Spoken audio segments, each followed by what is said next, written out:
हरे कृष्णा।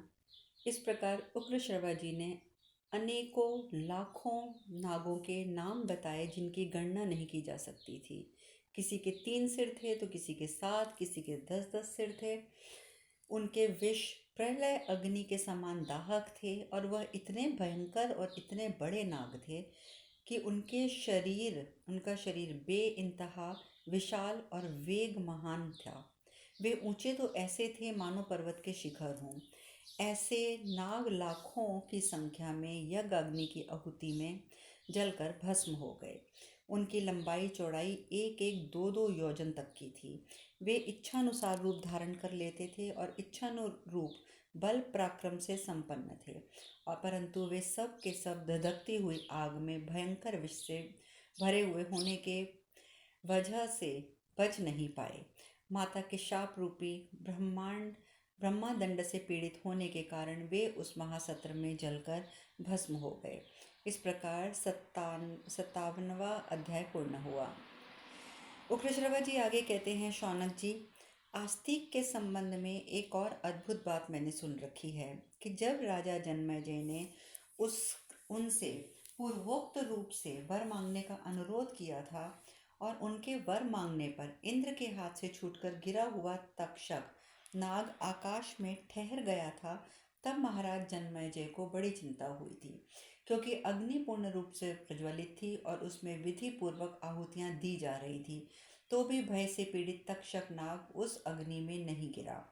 शौनक जी ने पूछा, सूत जी, उस यज्ञ में बड़े बड़े मनीषी ब्राह्मण उपस्थित थे, क्या उन्हें ऐसे मंत्र नहीं सूझे जिससे तक्षक शीघ्र अग्नि में आ गिरे? क्या कारण था जो तक्षक अग्निकुंड में नहीं गिर रहा था?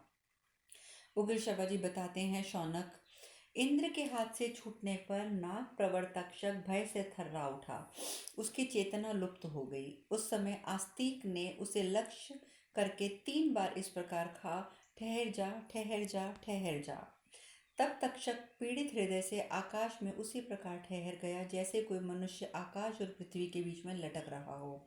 तदंतर सभासदों के बार बार प्रेरित करने पर राजा जन्मेजय ने यह बात कही, अच्छा, आस्तिक ने जैसा कहा है वैसा ही हो, यह यज्ञ कर्म समाप्त किया जाए, नागगण कुशलता पूर्वक रहें और ये आस्तिक प्रसन्न हो, साथ ही सूत जी की कही हुई बात भी सत्य हो।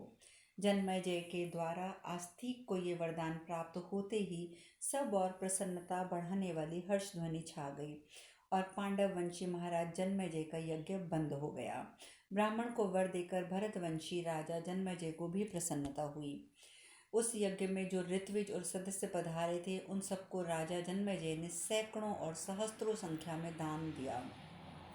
लोहिताक्ष, सूत तथा शिल्पी को जिसने यज्ञ के पहले ही बता दिया था कि सर्प यज्ञ को बंद करने में एक ब्राह्मण निमित्त बनेगा, प्रभावशाली राजा जन्मेजय ने उसे बहुत धन दिया, जिनके पराक्रम की तुलना नहीं की जा सकती।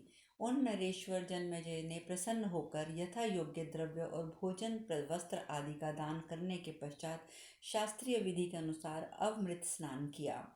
आस्तिक शुभ संस्कारों से संपन्न और मनीषी विद्वान थे। अपना कर्तव्य पूर्ण कर लेने के कारण वे कृतकृत्य एवं प्रसन्न थे। राजा जन्मेजय ने उन्हें प्रसन्नचित्त होकर घर के लिए विदा दी और कहा, ब्राह्मण, मेरे भावी अश्वमेध यज्ञ में आप सदस्य हों और उस समय पुनः पधारने की आप कृपा करें। आस्तिक ने प्रसन्नतापूर्वक बहुत अच्छा कहकर राजा की प्रार्थना को स्वीकार कर लिया और अपने अनुपम कार्य का साधन करके राजा को संतुष्ट करके वहां से शीघ्रतापूर्वक प्रस्थान किया। वे अत्यंत प्रसन्न होकर घर जाकर मामा और माता से मिले और उनके चरणों में प्रणाम करके वहां का समाचार सुनाया। उग्रश्रवा जी कहते हैं, शौनक, सर्प सत्र में बचे हुए जो नाग मोह रहित हो उस समय वासुकी नाग के यहाँ उपस्थित थे, वे सब आस्तिक के मुख से उस यज्ञ के बंद होने का समाचार सुनकर बहुत प्रसन्न हुए। आस्तिक पर उनका प्रेम बहुत बढ़ गया और वे उनसे बोले, वत्स, तुम कोई अभीष्ट वर मांग लो। वे सब के सब बार बार यही कहने लगे, विद्वान, आज हम तुम्हारा कौन सा प्रिय कार्य करें? वत्स, तुमने हमें मृत्यु के मुख से बचाया है, अतः हम सब लोग तुमसे बहुत प्रसन्न हैं। बोलो, तुम कौन सा मनोरथ पूर्ण करें? तुम्हारा कौन सा मनोरथ पूर्ण करें? आस्तिक ने कहा, नागगण, लोक में जो ब्राह्मण अथवा दूसरा कोई मनुष्य प्रसन्न चित्त होकर मेरे इस धर्ममय उपाख्यान का पाठ करे, उसे आप लोगों का कोई भय ना हो। यह सुनकर सभी सर बहुत प्रसन्न हुए और अपने भांजे से बोले, प्रियवत्स, तुम्हारी ये कामना पूर्ण हो। भगिनी पुत्र, हम बड़े प्रेम और नम्रता से युक्त होकर सर्वथा तुम्हारे इस मनोरथ को पूर्ण करते रहेंगे। जो कोई भी असित, अर्तिमान और सुनीत मंत्र का दिन अथवा रात में स्मरण करेगा, उसे सर्पों का कोई भय नहीं होगा। मंत्र और उसके भाव इस प्रकार हैं। जरत्कारू ऋषि से जरत्कारू नामक नाग कन्या से जो आस्तिक नामक यशस्वी ऋषि उत्पन्न हुए और जिन्होंने सर्प यत्र में तुम सर्पों की रक्षा की है, मैं उनका स्मरण कर रहा हूँ। महाभाग्यवान सर्पों, तुम लोग मुझे मत डसो। महाविषधर सर्प, तुम भाग जाओ, तुम्हारा कल्याण हो। अब तुम जाओ, जन्मेजय के यज्ञ की समाप्ति में आस्तिक को जो तुमने वचन दिया था उसका स्मरण करो। जो सर्प आस्तिक के वचन की शपथ सुनकर भी नहीं लौटेगा, उसके फन के शीश में फल के समान सैकड़ों टुकड़े हो जाएंगे। उग्रश्रवा जी आगे कहते हैं, विप्रवर शौनक, उस समय वहां आए प्रधान प्रधान नागराजों ने इस प्रकार कहने पर महात्मा आस्तिक को बड़ी प्रसन्नता हुई। तदंतर उन्होंने वहां से चले जाने का विचार किया।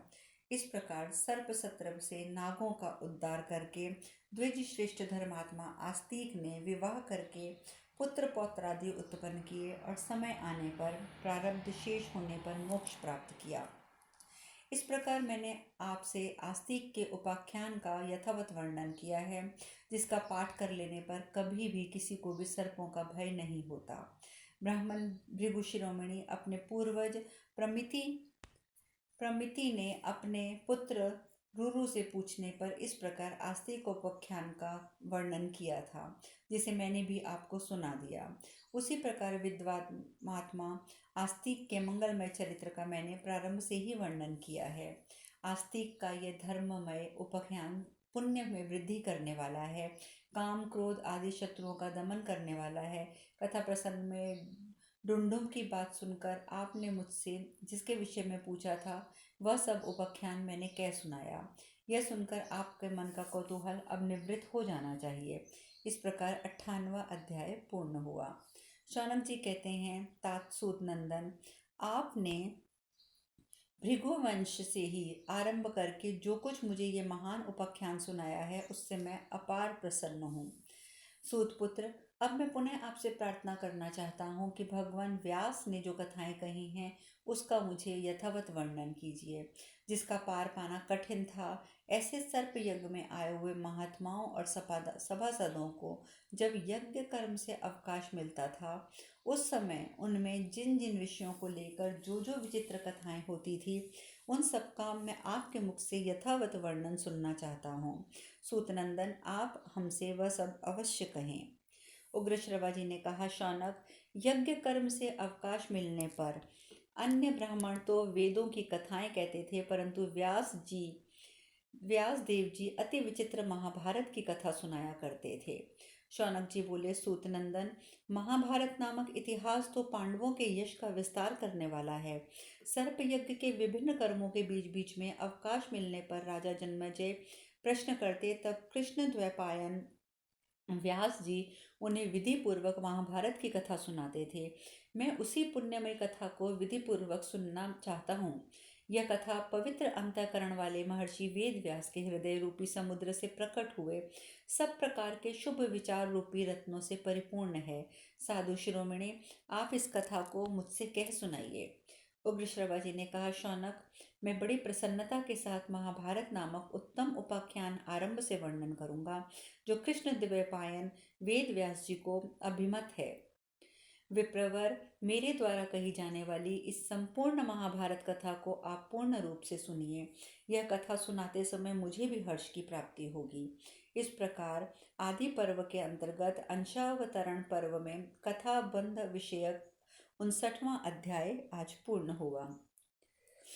उग्रश्रवा जी आगे कहते हैं, शौनक, जब विद्वान महर्षि श्री कृष्ण द्वैपायन ने यह सुना कि राजा जन्मेजय सर्पयज्ञ की दीक्षा ले चुके हैं, तब वे वहां आए। वेदव्यास जी को सत्यवती ने कन्यावस्था में ही शक्ति नंदन पराशर जी से यमुना जी के द्वीप से उत्पन्न किया था। वे पांडवों के पितामह हैं।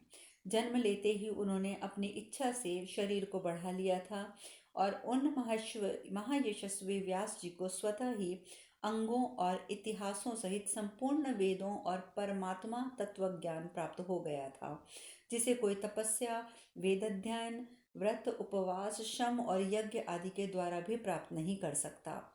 वे वेद वेदताओं में श्रेष्ठ थे। उन्होंने एक ही वेद को 4 भागों में विभक्त किया था।